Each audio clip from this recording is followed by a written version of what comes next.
So the focus of the discovery that we did with you was around a citizen portal. And I guess if I attempt some sort of nutshell, it's really about a portal that facilitates one-to-one relationships with the community, provides a single view of customer, strengthens that communication and facilitates key tasks for members of the community. But I'm keen to sort of ask you, before you started that project, what was sort of the business drivers? You may have touched on some already, but what really drove the Look, totally, and I think, you know, efficiency, there's nobody in any organisation that's not focused on that, right? Because whether you're making dollars or whatever you're doing, none of us are probably going to say we've got enough resources and enough time to do what we need to do. So that's just a given. But I think, you know, the world has changed and the world is changing, and if there's one thing that's really, it's just the case now that the only constant we have is change. Anything we think we know, to some degree, tomorrow is going to be different from the world, isn't it? And change is just a constant, if not the only constant.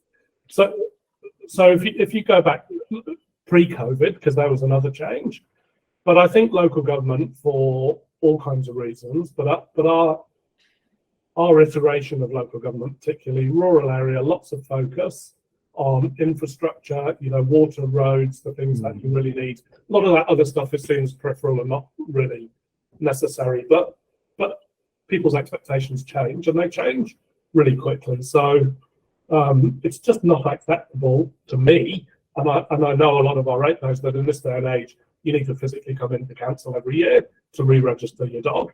That just sounds completely antiquated. You know, those days are gone. But councils particularly are still languishing in those areas. And you know, 99% of stuff that I do, I need to do it on here. So I just haven't got time. I've got 5 minutes between a meeting. By the time I get home at the end of the day, I might have a bit of time then, but generally other people are not at work. So the rest of the world is slowly pivoted into that space, and councils have just really, by and large, stayed where they are. And I think there's lots of good effort going on, but there's a whole lot of challenges that councils have, and it's not just lack of funding.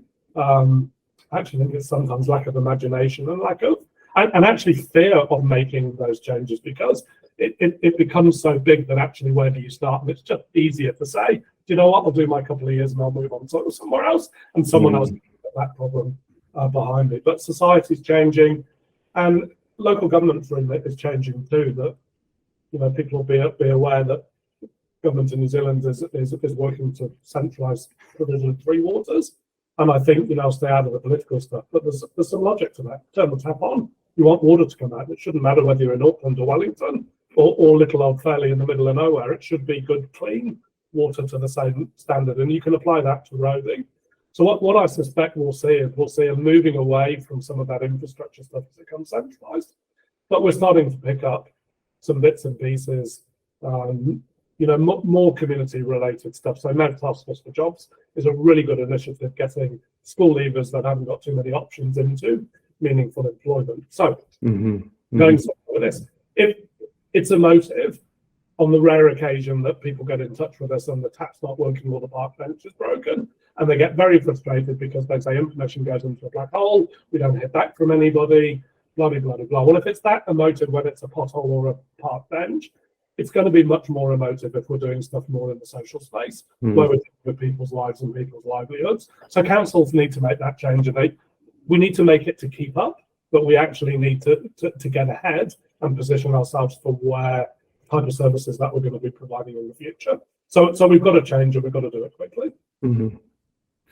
It's interesting that you mentioned emotive there, because I think we quite often talk to organisations who speak in terms of engagement, emotional engagement, nurture, trust, confidence, and that sort of thing. And those things become quite challenging to, I guess, measure as time goes by.